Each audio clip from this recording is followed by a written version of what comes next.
সংবাদ সম্মেলনের শেষে এক সাংবাদিক প্রশ্ন করেন, আপনাদের দলের আহ্বায়ক জনাব নাহিদ ইসলাম কি এই তত্ত্ব সমর্থন করে? জবাবে আল্লামা তুষার মুচকি হেসে বলেন, নাহিদ ভাই তো আমাদের মুরব্বী, তিনি শৃঙ্খলা কমিটি নিয়ে পেরেশান আছেন, তবে আমরা আশা করি তিনি শীঘ্রই এই তত্ত্বের গভীরতা অনুধাবন করতে পারবেন।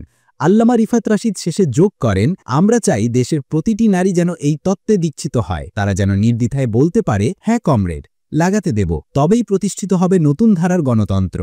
এই যুগান্তকারী ঘোষণার পর দেশের সুশীল সমাজ ও নারী অধিকার কর্মীদের মধ্যে মিশ্র প্রতিক্রিয়া দেখা গেলেও জাতীয় নাগরিক পার্টির তরুণ রাজনীতিবিদদের দু একজন বাদে প্রায় সকলেই এই তত্ত্বকে স্বাগত জানিয়েছে বলে জানা গেছে। তাদের মতে এর মাধ্যমে রাজনীতিতে নারী পুরুষের সম্পর্কের একটি নতুন দিগন্ত উন্মোচিত হল, যা পশ্চিমা লিবারেলিজমকেও হার মানাবে। তো এই ছিল আমাদের আজকের বিশেষ প্রতিবেদন। দেশের রাজনীতিতে যে এমন যুগান্তকারী শিক্ষা ব্যবস্থা চালু হতে যাচ্ছে তা নিঃসন্দেহে জাতির জন্য এক নতুন বার্তা। এই লাগানো তত্ত্ব রাজনীতির মাঠকে ভবিষ্যতে কতটা উর্বর করবে তা সময়ই বলে দেবে।